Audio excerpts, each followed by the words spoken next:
The suitcase on my bed looked pathetically empty, a reflection of how little I had to show for 28 years of life. A few worn t-shirts, jeans with fraying hems, and a single photo of my baby boy Liam, sleeping peacefully in his crib. Outside my apartment window, rain pelted against the glass, matching the tears that threatened to spill down my cheeks. "It's for the best, Emma," I whispered to myself, the sound of my own voice startling in the quiet room. "You're doing this for Liam." My fingers trembled as I folded a tiny blue onesie, the fabric soft from countless washes. The scent of baby powder clung to it, and for a moment, I pressed it to my face, inhaling deeply. 6 months old, and already the center of my universe. The thought of taking him away from the only home he'd known twisted my stomach into knots, but staying in Chicago had become impossible. The bus tickets to Portland lay on my nightstand, departing tomorrow at 6 a.m., a new city, a fresh start. Somewhere Daniel would never find us. The mere thought of his name sent a chill racing down my spine. I'd been so naive, so desperate for affection, that I'd fallen for his charm without questioning who he really was. By the time I discovered the truth about his business ventures, I was already pregnant with his child, a child he didn't know existed. I glanced at the baby monitor, the soft glow illuminating Liam's peaceful breathing from the next room. My son had his father's striking blue eyes, but I prayed that was all he'd inherited from him. The rest, the darkness, the violence, the empire built on other people's suffering, I'd protect him from all of it. The knock at my door was so soft I almost missed it beneath the drumming of rain. For a moment I froze, my heart hammering against my ribs. No one knew where I lived. I'd made sure of it, renting this rundown apartment under a false name, paying in cash, keeping to myself. The only person who had this address was my elderly neighbor, Mrs. Chen, who occasionally watched Liam when I picked up shifts at the diner. The knock came again, more insistent this time. I crept to the door, careful to avoid the squeaky floorboard in the hallway. With trembling hands, I peered through the peephole. Mrs. Chen stood in the dimly lit corridor, wringing her hands nervously. Relief washed over me as I unlatched the chain and opened the door. "Emma, dear," she whispered, her voice quivering. "There's a man downstairs asking about you. Very well dressed. Has 2 big men with him." My blood turned to ice. "Did you tell him anything?"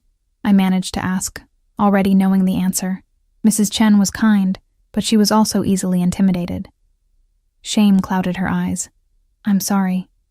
He knew your real name already, showed me a picture, said he was worried about you." The walls seemed to close in around me. How had he found me? I'd been so careful covering my tracks, using cash only, staying off social media. Yet somehow Daniel had discovered where I was hiding. "Thank you for warning me," I said, already backing into my apartment. "I'll handle it." Mrs. Chen nodded, her eyes darting nervously toward the stairwell. "Be careful, dear." He didn't seem like the patient type. As soon as I closed the door, I sprang into action, adrenaline overriding my fear. I had minutes, maybe seconds. Abandoning the half-packed suitcase, I rushed to Liam's room, scooping him gently from his crib. He stirred but didn't wake, his warm weight against my chest the only thing keeping me from complete panic. My mind raced through options.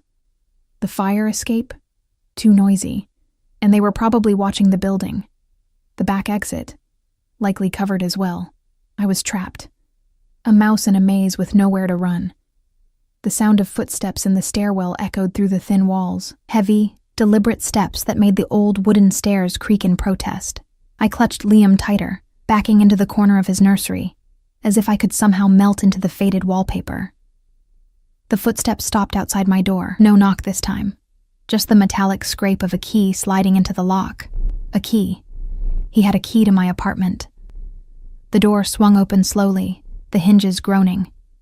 I held my breath, pressing myself against the wall, knowing there was nowhere to hide, no escape from what was coming. Then I heard his voice, smooth as velvet and just as suffocating. "Emma? I know you're here. Daniel Valenti, the man whose bed I'd shared for 8 months before discovering the truth. The father of my child, the head of Chicago's most feared crime family. His expensive cologne reached me before he did. That familiar blend of sandalwood and something darker, more dangerous. I'd once found that scent intoxicating. Now it made me want to gag. I could run to the window, scream for help. But what good would it do? Daniel owned half the police force in this district, and even if someone did come, they'd never stand a chance against his men. So I stayed frozen, clutching our sleeping son as Daniel's footsteps moved methodically through my small apartment. The squeak of my bedroom door opening, the rustle as he examined the half-packed suitcase on my bed, planning a trip without saying goodbye. His voice was closer now, just outside the nursery. "That's not very polite, Emma." The nursery door swung open, and there he stood, Daniel Valenti, framed in the doorway like a predator who'd finally cornered his prey. 6 feet of lethal grace in a tailored charcoal suit that probably cost more than 6 months of my rent. His dark hair was immaculate as always, styled to perfect dishevelment, but it was his eyes that held me captive. Blue as Arctic ice and just as merciless. For a long moment, he simply stared at me, his expression unreadable. Then his gaze dropped to the bundle in my arms, and something shifted in those cold eyes. "You've been keeping secrets," he said softly, taking a step into the room. I instinctively backed up until I hit the wall. "Stay away from us." A smile curved his lips, but it didn't reach his eyes. "Is that any way to greet the father of your child?" "How did you find me?" I demanded, my voice barely above a whisper. Daniel moved further into the room, his gaze never leaving Liam. "Did you really think you could hide from me, Emma? In my own city?" He shook his head, as if disappointed by my naivety. "I've known where you were for months. I was giving you space, waiting for you to come to your senses." The revelation struck me like a physical blow. All this time I'd believed I was hidden, protected, when in reality, he'd been watching me, monitoring my every move. "Why now?" I asked, clutching Liam tighter as he began to stir against my chest. Daniel's eyes hardened. "Because you were planning to take my son across the country tomorrow." He nodded toward the nursery window, where one of his men was clearly visible, standing guard in the alley below. "Did you think I wouldn't have people watching the bus stations, checking passenger manifests?" My mind reeled. He knew about Portland. He knew about the bus tickets. The illusion of control I'd been clinging to crumbled completely. Liam chose that moment to wake, blinking up at me with those startling blue eyes. Daniel's eyes. He fussed softly, tiny fists waving in the air. Daniel's expression changed instantly, something almost tender flickering across his features as he stepped closer. "Let me see him," he said, and though his voice was gentle, I recognized the command beneath it. "No." I clutched Liam protectively. "You stay away from him. Emma." My name was a warning on his lips. "Don't make this difficult. I'm not here to hurt either of you. Quite the opposite." "I know what you are," I hissed, finding courage in my desperation to protect my son. "I know what you do, the people you've hurt. I won't let Liam be part of that world." Something dangerous flashed in Daniel's eyes. "You don't know anything," he said, his voice dropping to a deadly whisper. "You've heard rumors, stories told by people who fear me. But you don't know me, Emma. Not really." He moved closer, until he was standing directly in front of me, close enough that I could feel the heat radiating from his body. "And you certainly don't get to decide whether I'm part of my son's life or not." Liam whimpered, perhaps sensing the tension crackling in the air. Daniel's expression softened immediately, his focus shifting entirely to the baby. "What's his name?" he asked, and for the first time since he'd entered the apartment, there was genuine emotion in his voice. "Liam," I answered reluctantly. "Liam James Walsh." Daniel's jaw tightened. "Walsh? My son has my blood in his veins, Emma. He should have my name." "He's not your son," I said, the words coming out more desperate than defiant. "You didn't want him. You didn't even know about him until tonight." "Because you didn't tell me," Daniel countered, anger flashing in his eyes. "You disappeared from my life without a word, carrying my child, and planned to run with him to the other side of the country." His voice was controlled, but I could hear the fury simmering beneath the surface. "Do you have any idea what I would have done to anyone else who tried to take what belongs to me?" A chill ran through me at the implicit threat. "Is that what we are to you? Possessions? Daniel didn't answer immediately. Instead, he reached out slowly, giving me time to pull away, before gently touching Liam's cheek with one finger. The contrast was jarring, those deadly hands that I knew had ordered unspeakable things, now touching my baby with such reverence. "He has my eyes," Daniel murmured, a note of wonder in his voice. Despite everything, I couldn't deny the truth of his observation. "Yes." Liam, surprisingly, didn't cry at the stranger's touch. Instead, he blinked up at Daniel with curious eyes, then yawned widely. Something shifted in Daniel's expression, a softening I'd never seen before. For a brief moment, I glimpsed the man I'd fallen in love with. Before I knew who he really was, before I discovered the empire of fear he'd built. "I'm taking you both home with me tonight," he said, his tone making it clear this wasn't a request. Panic surged through me. "No. We're not going anywhere with you." Daniel's eyes hardened again. "This isn't a negotiation, Emma. This apartment isn't safe for my son. The neighborhood is dangerous, the building is falling apart, and there's no security. He deserves better than this, better than a father who kills people." The words escaped before I could stop them. His expression didn't change, but the temperature in the room seemed to drop several degrees. "Careful, Emma. There are some things you shouldn't say out loud." "It's the truth," I persisted, desperation making me reckless. "I found the gun in your desk drawer. I heard the conversations, saw the men who came to your house at all hours. I know what you are, Daniel." He stepped closer, until we were mere inches apart. "What I am," he said softly, dangerously, "is a man who protects what's his, always, at any cost." His eyes bored into mine. "And like it or not, you and Liam are mine." Liam began to cry then, his tiny face scrunching up as he wailed. The sound seemed to penetrate the tension between us, breaking whatever dangerous spell had been building. "He's hungry," I said, seizing the distraction. "I need to feed him." Daniel nodded, stepping back to give me space. "Go ahead. I'll wait." I hesitated, not wanting to turn my back on him, but knowing Liam needed me. Slowly, I moved to the rocking chair in the corner and sat down, adjusting my shirt to nurse Liam. Daniel turned away, giving us at least the illusion of privacy, and walked to the window to look out at the rain-soaked alley below. As Liam nursed, I frantically tried to think of a way out of this situation. Daniel had found me once. He would find me again. Running was no longer an option. But staying meant subjecting Liam to Daniel's world, a world of violence and danger that I'd been desperate to shield him from. "I've been renovating the east wing of the house," Daniel said suddenly, still staring out the window. "It's quieter there, away from the main entrance, perfect for a nursery." He glanced over his shoulder at me. "The room next to it has a beautiful view of the garden. It gets the morning sun. You always said you liked waking up to sunlight." The casual intimacy of his words, the reminder of a time when we'd shared not just a bed but our thoughts and preferences, sent an unwelcome shiver through me.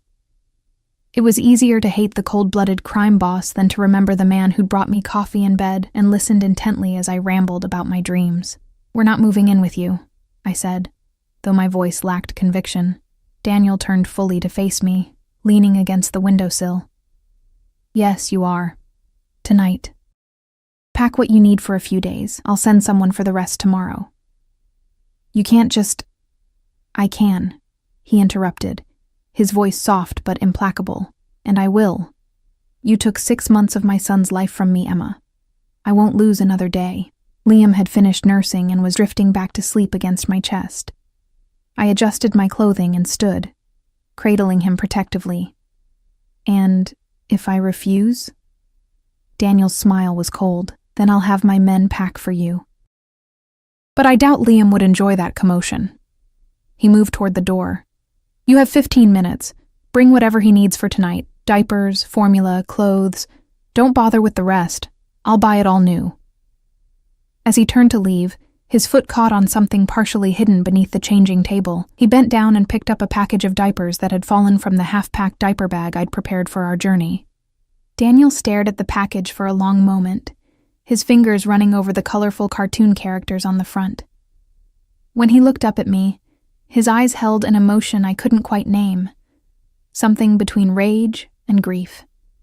"He's my son too, Emma," he said quietly, placing the diapers on the changing table with unexpected gentleness, whether you want to admit it or not. With that, he left the nursery, pulling the door partially closed behind him. Through the crack, I could see him speaking in low tones to one of his men who had materialized in my living room. I sank back into the rocking chair, Liam's warm weight against my chest, the only thing keeping me grounded. My carefully constructed escape plan had crumbled in minutes. Daniel had found us, claimed us, and in 15 minutes he would take us to his fortress-like mansion on the north side of the city. A prison, no matter how gilded, was still a prison. And I had just become Daniel Valenti's most precious prisoner. The ride to Daniel's mansion was silent, save for Liam's occasional coos from his car seat. Rain pelted the bulletproof windows of the black SUV, distorting the city lights into watery streaks of color. I sat as far from Daniel as the back seat would allow, pressing myself against the door, as if I could somehow phase through it and escape. "He seems calm," Daniel remarked, his eyes fixed on Liam. "Most babies hate car rides." I said nothing, keeping my gaze on the passing streets, mentally mapping our journey. Not that it would help. Even if I managed to escape with Liam, Chicago was Daniel's domain. There wasn't a corner of this city where his influence didn't reach. "You should have told me, Emma." His voice was quiet, controlled, but I could hear the underlying current of anger. "You had no right to keep him from me." "And you had no right to lie to me about who you were," I countered, finally turning to face him. "You let me believe you were a legitimate businessman. You never mentioned that your import business involved drugs and guns, or that your conflict resolution meant people disappeared." Something dangerous flickered in his eyes. "Be very careful about what accusations you throw around." "Or what?" I challenged, recklessness born of desperation making me bold. "You'll make me disappear too?" Daniel's laugh was cold, humorless. "If I wanted to hurt you, Emma, I'd have done it the day you ran." He leaned closer, his voice dropping to a whisper. "But you're the mother of my child. That makes you untouchable. Even to me." The SUV slowed, turning through an ornate iron gate that opened automatically at our approach. Daniel's estate loomed ahead, a massive stone mansion set back from the road, surrounded by manicured gardens and a high wall topped with security cameras. I'd been here before, in what felt like another lifetime, when I was just Daniel's girlfriend, blissfully unaware of what paid for all this luxury. 2 armed guards stood at attention as the vehicle pulled up to the main entrance. Daniel exited first, then opened my door and offered his hand. I ignored it, clutching Liam's carrier as I stepped out into the light drizzle. The house was exactly as I remembered, intimidatingly grand, with soaring ceilings and marble floors that echoed with every footstep. But as Daniel led us through the foyer and up the sweeping staircase, I noticed changes. The east wing, which had been rarely used during our time together, was now lit and renovated, just as he'd mentioned. "This way," Daniel said, guiding me down a hallway I'd never explored. He pushed open a door to reveal a nursery that took my breath away. The room was perfect, a space designed with such care that it made my humble nursery in the apartment look pathetic in comparison. A handcrafted wooden crib stood in the center, draped with fine linens. A plush rocking chair sat beside a window overlooking the gardens. The walls were painted a soft blue-gray, adorned with tasteful artwork of sailing ships and woodland creatures. "When did you do this?" I asked, unable to hide my shock. Daniel set down the diaper bag he'd insisted on carrying. "I started renovations the day after I confirmed where you were living. Once I knew about Liam, I had the nursery completed within a week." I stared at him, disbelieving. "You've known about him for how long?" 2 months, he admitted, watching my face carefully. "One of my men saw you at the pediatrician's office. I had your medical records pulled that same day." The violation of privacy should have angered me, but all I felt was a hollow ache in my chest. "So you've been watching us for 2 months, and you chose tonight to intervene? Why?" Daniel moved to the window, looking out at the rain-drenched gardens. "I was giving you time," he said quietly. "Time to come to me on your own. I thought—" He paused, his shoulders tensing. I thought you would eventually realize that he deserves to know his father. Or that you wanted to make sure he was actually yours before making a claim, I said bitterly. He turned, his eyes flashing with anger. I never doubted he was mine, not for a second. He moved toward me, stopping when I instinctively backed away. The timing, his eyes, everything about him screams Valenti. I knew from the first photo I saw. Liam stirred in his carrier, and I set it gently on the floor, unbuckling him and lifting him into my arms. He blinked sleepily, unaware of the tension surrounding him. "May I?" Daniel asked, extending his arms. I hesitated, instinct telling me to refuse, to keep Liam as far from Daniel as possible. But something in his expression, a vulnerability I'd never seen before, made me slowly, reluctantly, pass our son to him. Daniel held Liam with surprising confidence, supporting his head and cradling him against his chest as if he'd done it 1,000 times. "Hello, Liam," he murmured, his voice softer than I'd ever heard it. "I'm your father." Liam stared up at Daniel with wide eyes, his tiny hand reaching up to touch Daniel's chin. Something twisted painfully in my chest at the sight. The undeniable connection between father and son, a bond I'd tried so desperately to prevent. "He's perfect," Daniel said, not taking his eyes off Liam. "Absolutely perfect. He needs consistency," I said, finding my voice. "A normal life. Not this."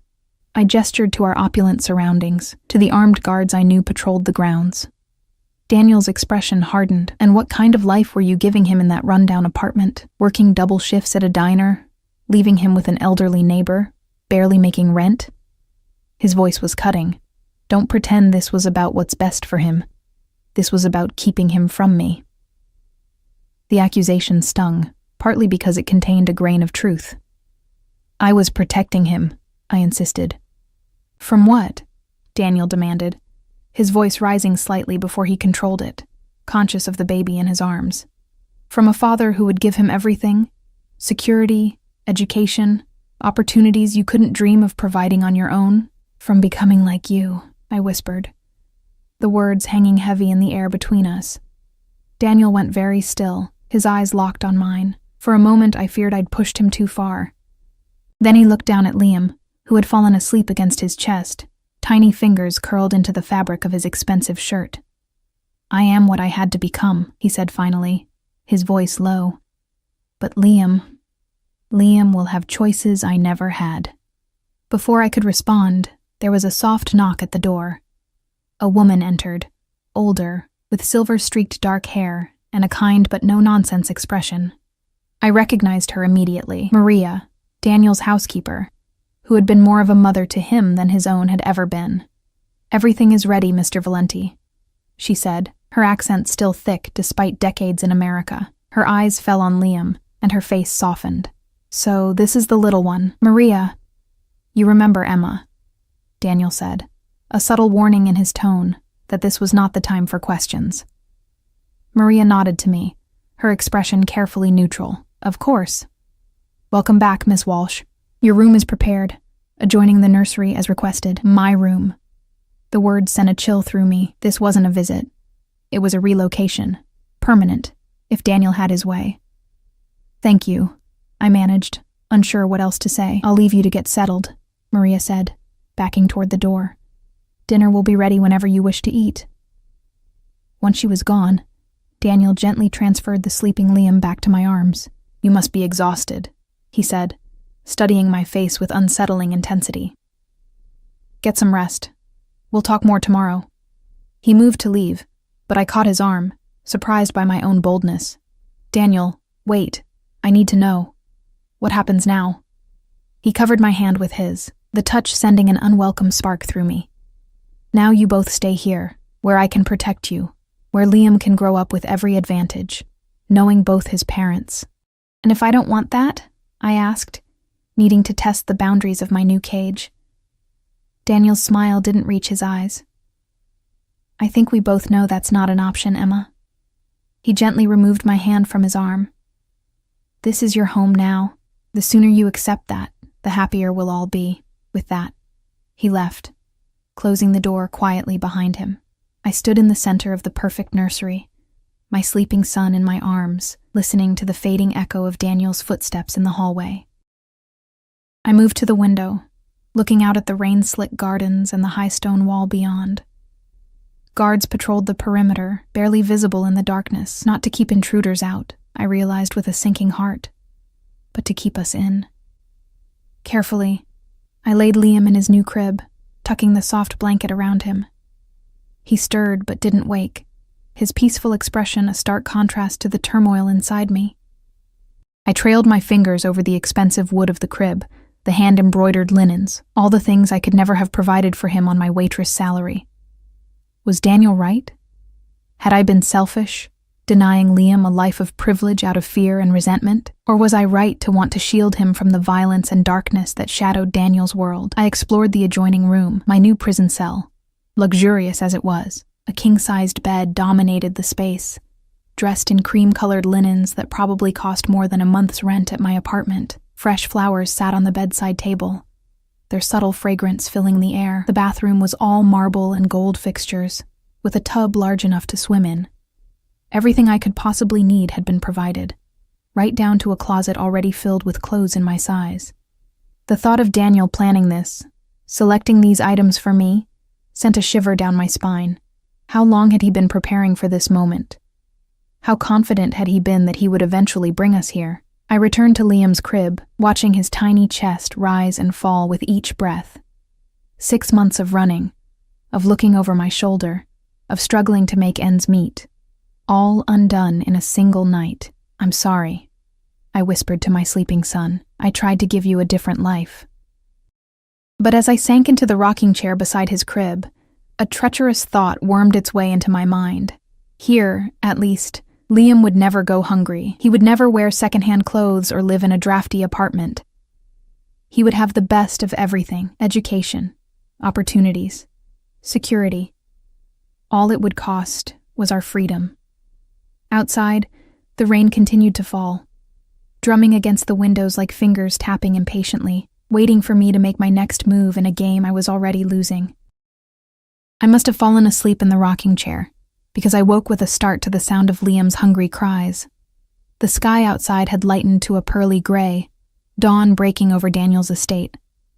For a disorienting moment, I didn't recognize my surroundings, the elegant nursery a stark contrast to my humble apartment. Then reality crashed back. Daniel, the confrontation, our new gilded prison. I lifted Liam from his crib, murmuring soothing words as I settled back into the rocking chair to feed him. As he nursed, I studied his perfect face, counting each tiny eyelash, memorizing the curve of his cheek. He was the only thing that mattered now. Whatever happened, whatever decisions I had to make, they would be for him. A soft knock at the door made me tense. "Come in," I called, adjusting my shirt to cover myself. Maria entered, carrying a tray with steaming coffee and what smelled like freshly baked bread. "Good morning, Miss Walsh. I thought you might be hungry." Her eyes softened when she saw Liam. "He's beautiful. The image of his father." I bit back a sharp retort. It wasn't Maria's fault that we were here. "Thank you," I said instead, accepting the cup of coffee she offered. "What time is it?" "Just past 7. Mr. Valenti has been up for hours." She busied herself opening the curtains wider, letting in more light. "He said to tell you he's in his study when you're ready to talk, when I'm ready." As if I had a choice in the matter. "Is he always up this early?" Maria's smile was tired. "Mr. Valenti rarely sleeps more than 4 hours a night. Too much on his mind, I suppose." I remembered that about him, how I'd often wake in the middle of the night to find his side of the bed empty, the light from his study spilling under the door as he worked on whatever mysterious business kept him awake. "I've laid out some clothes for you in your bathroom," Maria continued, "and there are fresh towels if you'd like to shower." Liam had finished nursing and was contentedly falling back asleep. I carefully placed him in his crib before turning back to Maria. "Did he tell you who I am? Who we are?" The older woman met my eyes steadily. "Mr. Valenti doesn't need to tell me anything. I've known him since he was a boy. I can see his eyes in your son's face." She picked up a stray blanket and folded it precisely. And I remember the way he looked at you before you left, the way he looks at you still. Her words unsettled me. We're not here by choice. Maria's expression didn't change. Few choices in this life are entirely our own, Miss Walsh. Especially for women like us. She moved toward the door. The intercom by your bed connects to my quarters if you need anything. Mr. Valenti has cleared his schedule today to be with you and the baby. After she left, I showered quickly, the hot water failing to wash away the anxiety clinging to me like a second skin. The clothes Maria had laid out fit perfectly. Soft jeans and a cashmere sweater in a shade of blue I'd once mentioned was my favorite. The attention to detail was unsettling. It spoke of planning, of careful preparation for our arrival. Liam was still sleeping peacefully when I finished dressing. I kissed his forehead gently before leaving the nursery, making sure the baby monitor was on so I could hear if he woke. Finding Daniel's study wasn't difficult. I'd been there before, in our previous life together. The large mahogany doors were unmistakable, dominating the west wing of the mansion's second floor. I hesitated outside, gathering my courage before knocking softly. "Come in." His voice was calm, expectant. I pushed open the heavy door to find Daniel standing by the floor-to-ceiling windows that overlooked the expansive gardens. Morning sunlight streamed in, illuminating him from behind like some Renaissance painting of a powerful lord surveying his domain. He'd changed from last night's suit into more casual attire, dark jeans and a gray Henley that did nothing to diminish his commanding presence. "Emma." My name on his lips still had the power to send a shiver down my spine. "You slept well, I hope." "As well as can be expected," I replied, remaining by the door. Considering the circumstances, he gestured to one of the leather armchairs positioned in front of his massive desk. "Please, sit. We have much to discuss." Reluctantly, I took the offered seat, watching as he poured 2 cups of coffee from a silver carafe. "Black with 1 sugar," he said, handing me a cup. "You haven't changed your preference, I hope." The fact that he remembered such a small detail after all this time caught me off guard. "No, it's still the same." Daniel sat in the chair next to mine, rather than behind his desk, turning to face me directly. "I want to be clear about something, Emma. This isn't a punishment. This is me claiming my right to know my son, to be part of his life." His blue eyes held mine intently. "And to protect you both." "Protect us from what?"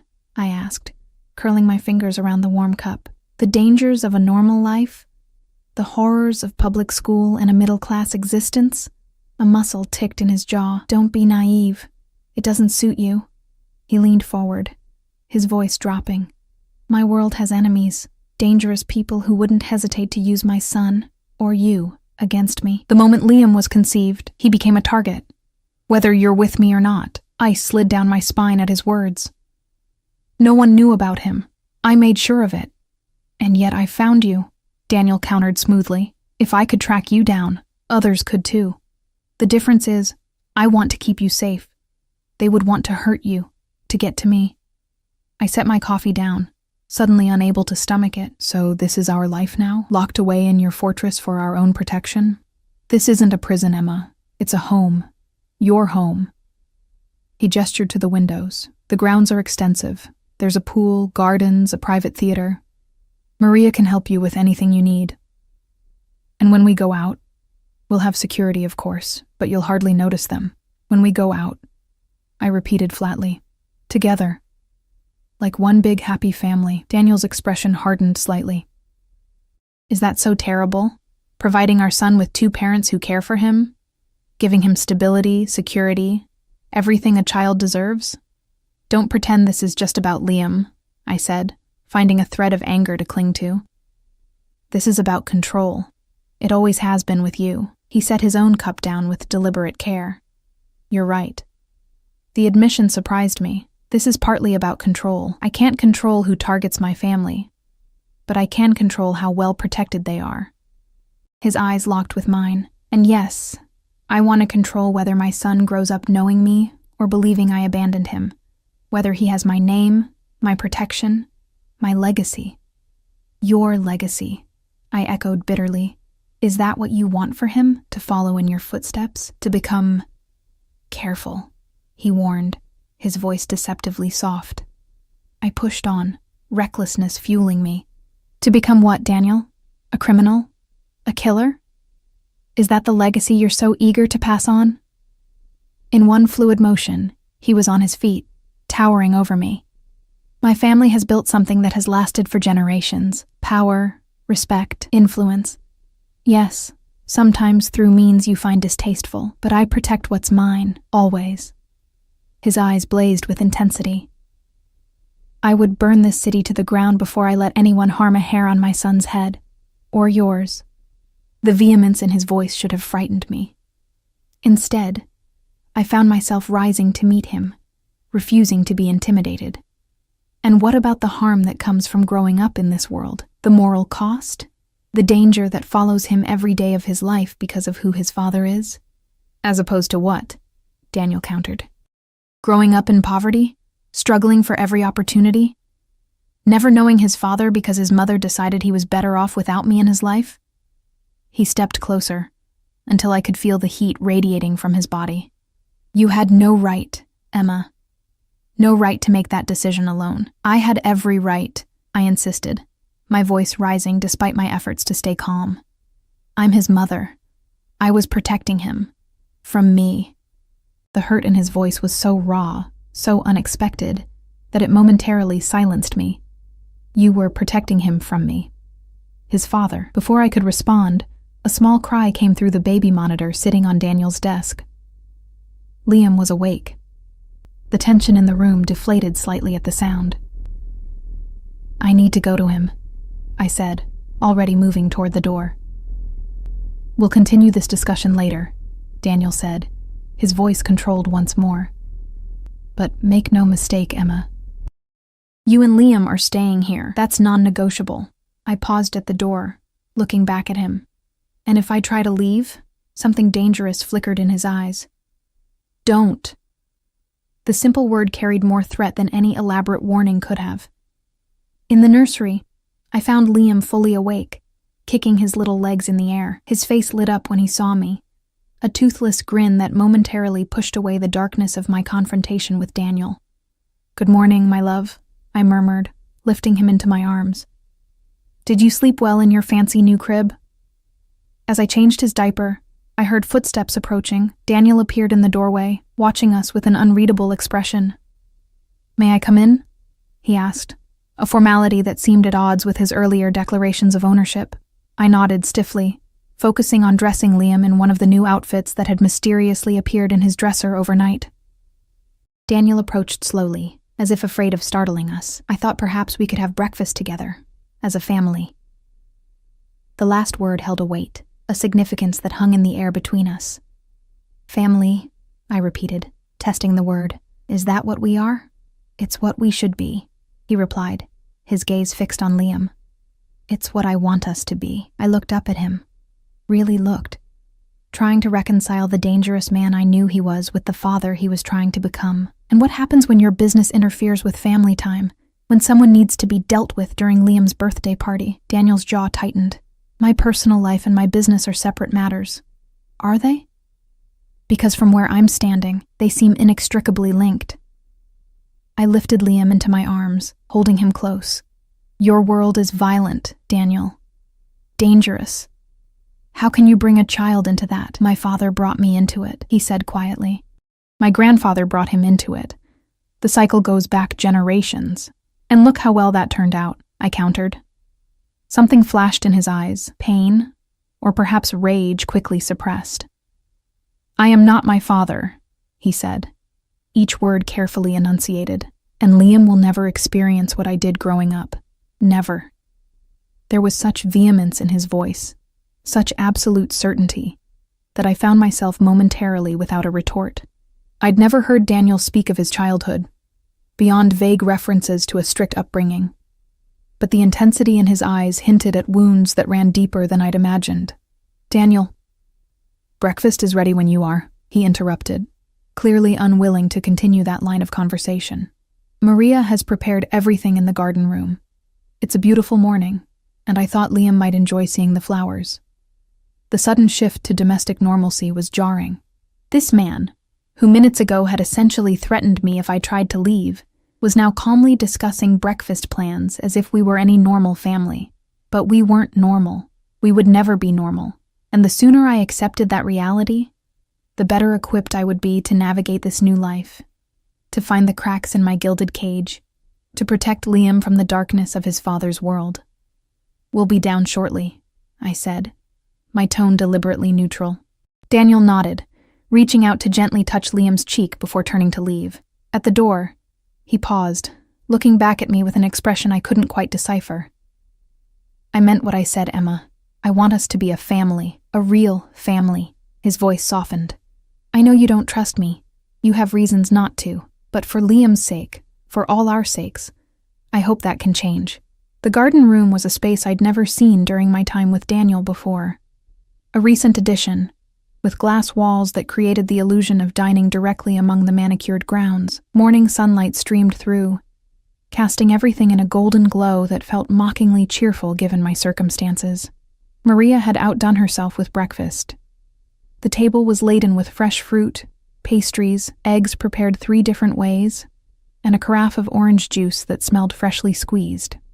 It was the kind of spread you'd see in a luxury hotel, not a private home, even one as grand as this. I settled Liam into a high-end baby seat that had mysteriously appeared, complete with toys dangling at the perfect height for his curious fingers. Everything I could possibly need for him was already here, as if Daniel had been collecting baby items for months, waiting for the moment he could bring us home. "This is excessive," I said, gesturing at the elaborate spread as Daniel pulled out my chair. He took the seat opposite mine, his movements precise and controlled. "I wanted your first morning here to be special." "Special," I echoed, serving myself a small portion of eggs mostly to have something to do with my hands. "Is that what you call being forced to live somewhere against your will?" Daniel's expression didn't change, but I saw his knuckles whiten slightly around his coffee cup. "You make it sound like I've locked you in a dungeon, Emma. Look around you." He gestured to the sunlit garden beyond the glass. "This is hardly a prison. A gilded cage is still a cage," I countered, though the fight had gone out of my voice. I was exhausted, emotionally, physically, and the battle seemed pointless in the face of his absolute control. "You know," Daniel said, watching me over the rim of his cup, "many women would be grateful for this life. Security, luxury, a father who wants to be involved with his child. Many women haven't seen what I've seen," I replied quietly. "Haven't heard what I've heard." His eyes narrowed slightly. "And what exactly do you think you've seen, Emma?" I set my fork down carefully. 3 men came to your house late one night when you thought I was asleep. They brought someone with them, a man with a bag over his head. You took him to the basement. I met Daniel's gaze steadily. He never came back up. Daniel didn't flinch, didn't look away. "And you assume the worst." "What else should I assume?" "That there are aspects of my business that don't concern you," he said simply. "That I do what's necessary to protect what's mine." "And that's supposed to reassure me?" I shook my head in disbelief. "That's exactly why I left, Daniel. Your world is violent, dangerous." "My world is reality," he interrupted, his voice hardening. "The world you tried to hide in, that run-down neighborhood with drug deals happening on the corner and break-ins every week, that was more dangerous for Liam than anything here." Before I could respond, Liam began to fuss, as if sensing the tension between us. I reached for him automatically, but Daniel was faster, lifting our son from his seat with surprising gentleness. "Hey, little man," he murmured, his entire demeanor transforming as he held Liam against his chest. "What's all this about, The sight of Daniel, dangerous, powerful Daniel, cradling our son with such tenderness, created a dissonance I couldn't reconcile. This man, whose hands I knew had ordered violence, was now using those same hands to soothe his son with a gentleness that seemed completely at odds with everything I knew about him. Liam quieted almost immediately, his tiny fingers reaching for Daniel's face with curious fascination. "He likes you," I said, the words escaping before I could stop them. Daniel looked up, a genuine smile softening his features. "Of course he does. He knows who I am."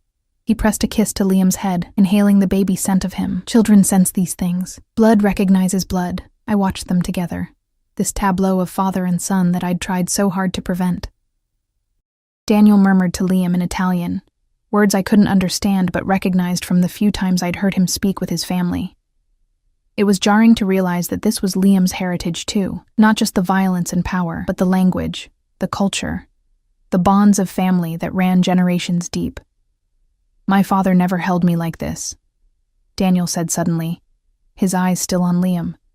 "Not once that I can remember." The admission caught me off guard. Daniel rarely spoke of his father, who had died before I met him. "Never?" He shook his head slightly. Antonio Valenti believed that affection made men weak. He ruled through fear. His family, his organization, everyone. His voice was matter-of-fact, devoid of self-pity. I was 5 the first time he made me watch a punishment. 10 when he put a gun in my hand and told me to use it. Horror washed over me at the casual revelation of childhood trauma. "Daniel, I'm not telling you this for sympathy," he said, correctly reading my expression. "I'm telling you because I need you to understand something." He looked down at Liam, who had fallen asleep against his chest. "I am not my father, and Liam's childhood will be nothing like mine." I wanted to point out the irony that by bringing Liam into this world of violence and power, he was already setting our son on a similar path. But the raw sincerity in Daniel's voice stopped me. "He's innocent," I said instead, my voice barely above a whisper. "I just want to protect that innocence as long as possible." "So do I," Daniel replied, surprising me.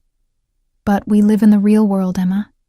And in the real world, the best protection isn't ignorance, it's preparation.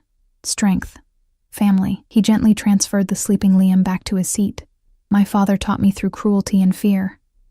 I won't do that to my son, but I won't leave him vulnerable either." I pushed my plate away, no longer hungry. So what happens now? What does this new family life look like? Daniel leaned back in his chair, studying me with those piercing blue eyes. "Day to day, it looks normal. You raise our son. I work.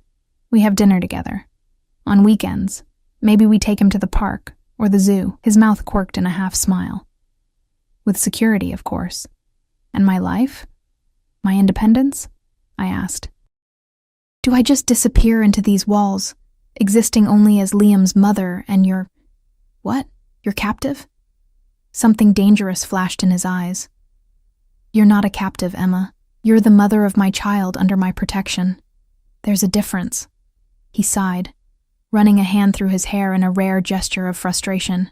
"If you want to work, fine. Go back to school. Finish that nursing degree you always talked about. I'll arrange it." "Just like that?" I couldn't keep the skepticism from my voice. "Just like that." He leaned forward, intensity radiating from him. "I don't want to clip your wings, Emma. I just want you both safely in my nest."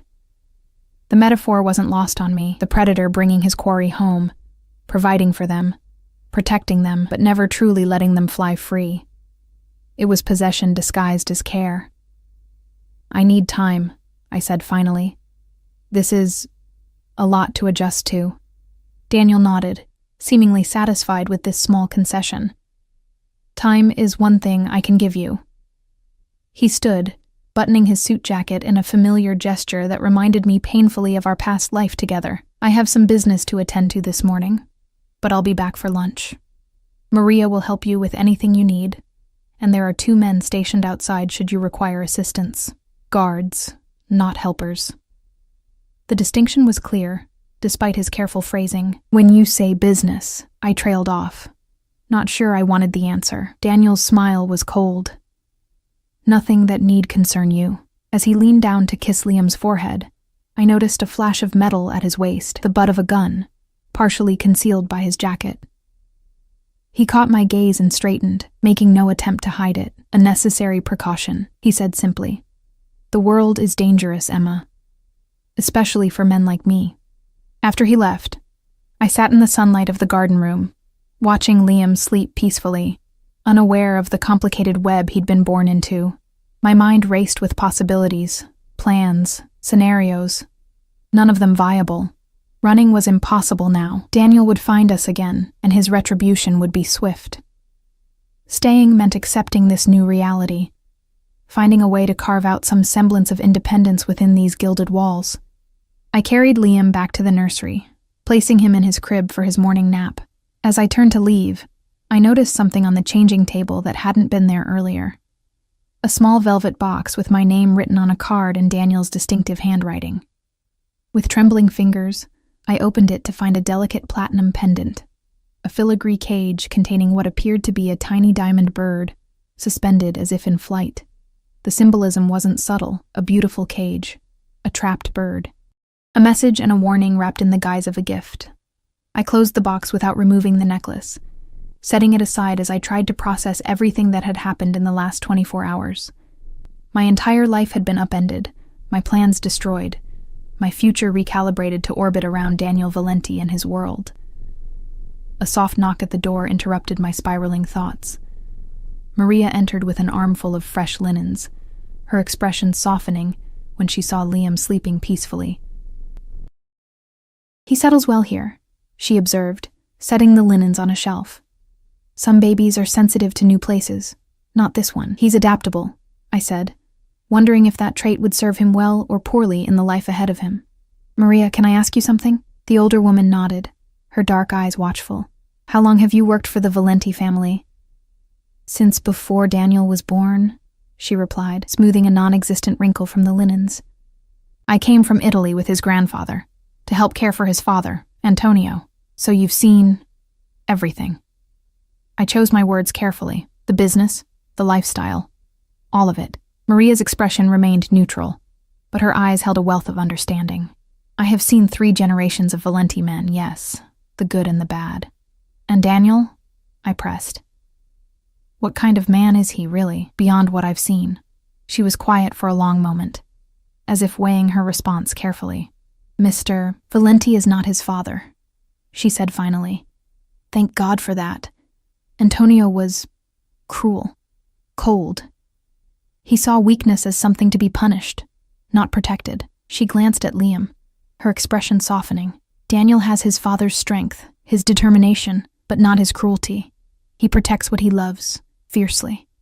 Sometimes too fiercely. Is that supposed to reassure me?" I asked, unable to keep the bitterness from my voice. Maria looked at me directly, her gaze unflinching. "In this world, Miss Walsh, there are no guarantees, only choices between difficult paths." She moved toward the door, pausing before she left. "But I will tell you this. I have never seen Daniel look at anyone the way he looks at you and that child.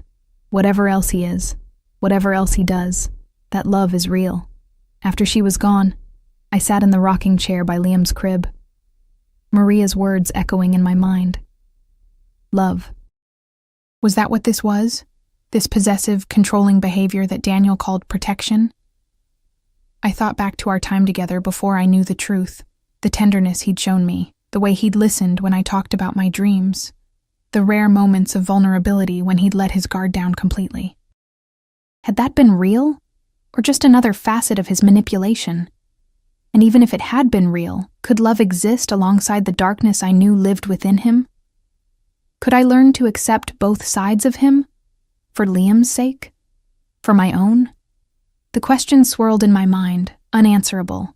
For now, all I could do was watch over my sleeping son and try to find a path forward through the beautiful, dangerous labyrinth that Daniel Valenti had built around us. 3 weeks passed in a strange limbo of domestic routine and unspoken tension. Each day blended into the next, marked by Liam's schedule of feedings and naps, quiet meals with Daniel when he was home, and long hours alone exploring the mansion's vast rooms and gardens. Daniel had been true to his word about giving me space. He never pushed for more than I was willing to give, maintaining a careful distance that was both a relief and, strangely, a disappointment. Each night, he kissed Liam goodnight, and then retreated to his own suite, leaving me alone in my adjoining room to the nursery. But I wasn't naive enough to mistake space for freedom. The estate was heavily guarded, the gates monitored constantly. When I asked to go shopping, 2 security men accompanied us, maintaining a discreet but unmistakable presence. When I took Liam for walks in the extensive gardens, I noticed cameras tracking our movements, and occasionally caught glimpses of men patrolling the perimeter. A beautiful prison, but a prison nonetheless. Yet as days turned to weeks, I found myself settling into a rhythm, finding small pockets of normalcy within this bizarre new reality. Daniel had arranged for my things to be brought from the apartment. My books, my few pieces of jewelry, the handmade quilt my grandmother had given me before she died. These familiar objects helped anchor me. Reminders of who I was beyond Daniel Valenti's woman or Liam's mother. I was arranging these books on a shelf in my room when Daniel appeared in the doorway, watching me with those intense blue eyes. "May I come in?" he asked, always careful to respect the boundaries of my space. I nodded, shelving the last book before turning to face him. He looked tired, I realized. The past weeks had etched new lines around his eyes, a tightness in his jaw that hadn't been there before. "I have to go out of town," he said without preamble. "Business in New York. I'll be gone for 3 days. Something fluttered in my chest, hope, perhaps, at this first real opportunity to be free of his watchful presence. "When do you leave?" "Tonight." He moved further into the room, maintaining a careful distance between us. "The house will be fully staffed, and Marco will be in charge of security. If you need anything at all, you call him directly." I nodded, struggling to hide the calculations already running through my mind. 3 days without Daniel, 3 days to plan, to think, maybe even to... "Don't," he said softly, reading my expression with unsettling accuracy. "Whatever you're thinking, Emma, don't." "I don't know what you mean," I replied, turning away to straighten books that were already perfectly aligned. In 3 quick strides, he crossed the room, his hand gently but firmly catching my wrist. "Look at me."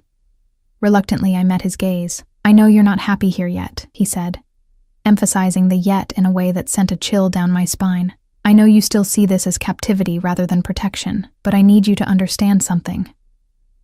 His grip tightened slightly. "If you try to leave while I'm gone, I will find you. No matter where you go, no matter how well you hide, I will find you again." "And then what?" I challenged, refusing to be intimidated. "You'll drag me back here? Lock me in a room? What happens the 3rd time I run, Daniel? Or the 4th? Something dangerous flickered in his eyes. "There won't be a 3rd time, Emma. Because you're smarter than that." He released my wrist, stepping back. "And because deep down, you know this is where you and Liam belong." Before I could formulate a response, Liam's cries came through the baby monitor. I moved to go to him, but Daniel touched my arm, stopping me. "Let me," he said. And there was something in his voice, a vulnerability, a request rather than a command, that made me nod in agreement. I followed him to the nursery, watching from the doorway as he lifted Liam from his crib with practiced ease. In the weeks we'd been here, Daniel had thrown himself into fatherhood with a dedication that continually surprised me. He changed diapers, gave bottles, seemed to genuinely delight in every small development in Liam's rapidly changing world. "Hey, little man," he murmured, cradling Liam against his chest. "What's all this noise about, Liam quieted immediately at the sound of his father's voice, his tiny hand reaching up to grasp Daniel's finger. The sight sent an unexpected pang through my chest, a complicated tangle of emotions I wasn't ready to unravel. "I'll miss you," Daniel said softly to Liam, pressing a kiss to his forehead. "Both of you," he added, glancing up to meet my eyes. Something in his expression made it hard to breathe. An intensity, a hunger that had nothing to do with power or control. For a moment, I glimpsed the man I'd fallen in love with, before I knew the truth about him. The man who'd brought me coffee in bed, who'd listened for hours as I talked about my dreams, who'd looked at me as if I were the most precious thing in his world. But that man was a fiction, I reminded myself harshly, a carefully constructed facade hiding the real Daniel Valenti.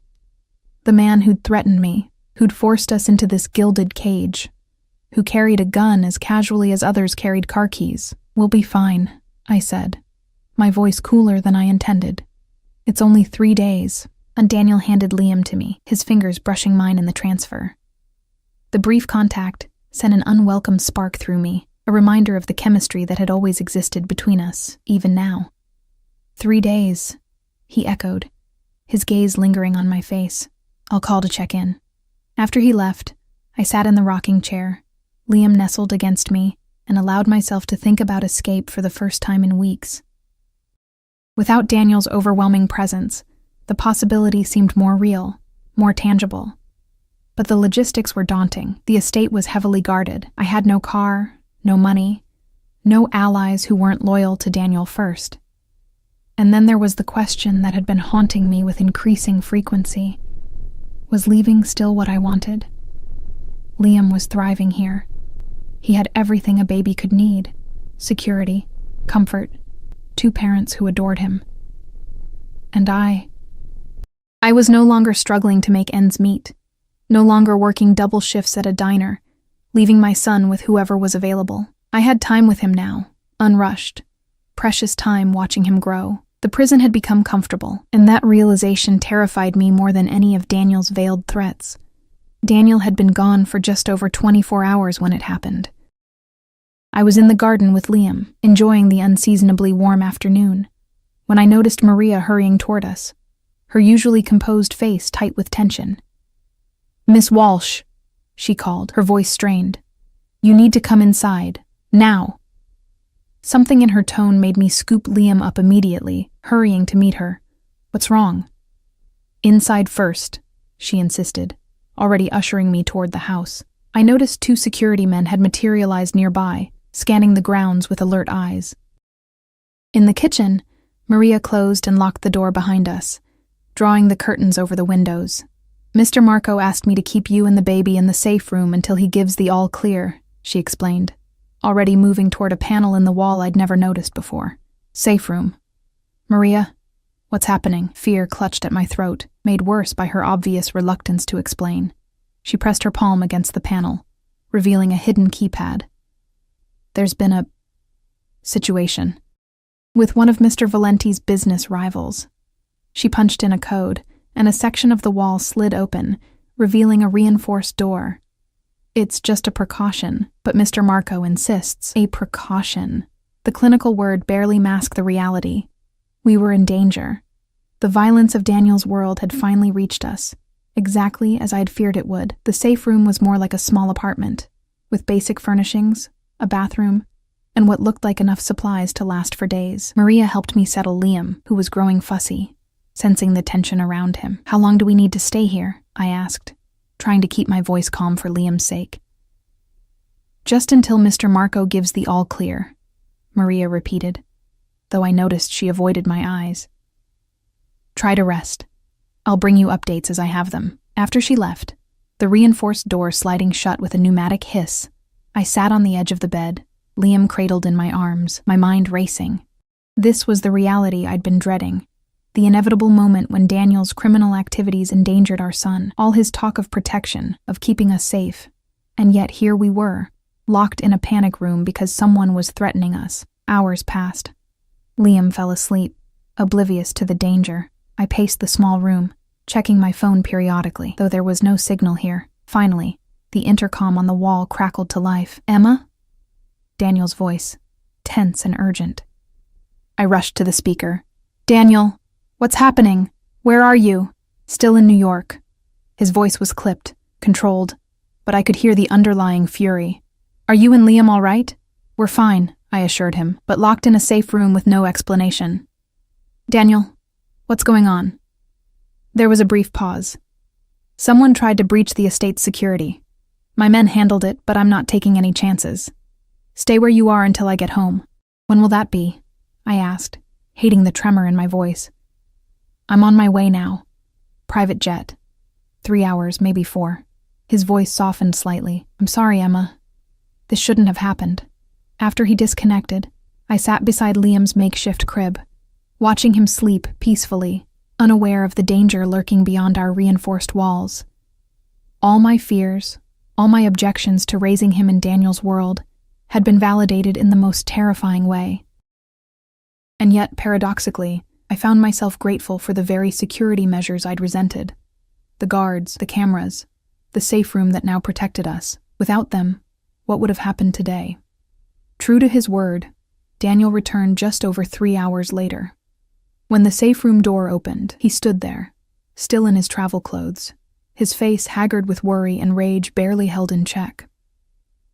"Emma," he breathed, crossing the room in 3 long strides and pulling me into his arms. I should have resisted, should have maintained the careful distance I'd established between us. Instead, I found myself melting against him, the fear of the past hours dissolving in the solid strength of his embrace. "Are you hurt?" he demanded, pulling back to examine my face. Either of you? We're fine, I assured him, surprised by the tremor in my voice. Just scared. Daniel, what happened? Who tried to get in? His expression darkened. Men working for Alexei Baranov. A Russian who's been trying to move into my territory for months. And did your men? I couldn't bring myself to finish the question. Daniel's eyes met mine unflinchingly. 2 of Baranov's men won't be reporting back to him. The 3rd is being questioned. The cold pragmatism with which he delivered this news should have horrified me. Instead, I felt a strange, guilty relief. These men had come for us, for my baby, and they had been stopped, permanently. Was this because of us? I asked quietly. Were they targeting Liam and me specifically? Daniel's jaw tightened. Yes. Baranov thought if he could get to you, he could control me. His hands clenched into fists at his sides. He was wrong. I moved to Liam's crib, watching his peaceful sleep, untouched by the violence that had swirled around him. This is what I was afraid of, I whispered. This is why I ran. Daniel came to stand beside me, his presence both comforting and intimidating. And yet, if you had been anywhere else, that apartment, some anonymous town across the country, you wouldn't have had 20 armed men protecting you. You wouldn't have had a safe room to retreat to. His voice dropped lower. You and Liam would be gone, and I would have lost everything. The raw honesty in his voice made me look up at him. For the first time, I saw past the powerful facade to the vulnerability beneath. The genuine fear at the thought of losing us. What happens now? I asked. Baranov will be dealt with, he said simply. Permanently. No one threatens my family and lives to tell about it. I should have been appalled by the casual way he spoke of murder. Instead, I found myself nodding, a primitive part of me approving of this lethal protection. What did that say about me? About what I was becoming in this world? And us? I pressed. What happens to us, Daniel? He turned to face me fully, his eyes intense. That depends on you. Today proved what I've been telling you all along. The world is dangerous, Emma. I can't change that, but I can protect you from it. He reached out slowly, giving me time to pull away before cupping my cheek in his palm. Stay. Not as my prisoner, but as my partner. Let me keep you both safe. I wanted to argue, to point out that the danger itself stemmed from his lifestyle, his choices. But the events of the day had shaken me to my core. Out there, alone, we would be vulnerable. Here with Daniel, we were protected. By walls and guards, yes, but also by the absolute, terrifying devotion of a man who would burn the world to keep us safe. Was that love? I didn't know anymore, but as I looked at my sleeping son, then back at Daniel, I realized I was willing to find out. Partners, I said softly, testing the word. Not possessions. Something shifted in his expression. Relief, perhaps, or hope. Partners, he agreed, his thumb brushing my cheekbone in a gesture both tender and possessive. Always. As he pulled me into his arms again, I knew this wasn't a fairy tale ending. There would be struggles ahead, compromises, moments when the darkness of his world threatened to engulf us, but there would also be protection, security, and perhaps, in time, a different kind of love than the one I'd first imagined. Fiercer, more complex, born of shared danger and mutual need rather than simple attraction. For Liam's sake, for my own, I would navigate this dangerous new reality. I would learn to be strong in ways I'd never imagined. And perhaps someday, I would stop seeing these walls as a prison and start seeing them as Daniel did, as a fortress, protecting everything he loved most in the world. For now, that would have to be enough.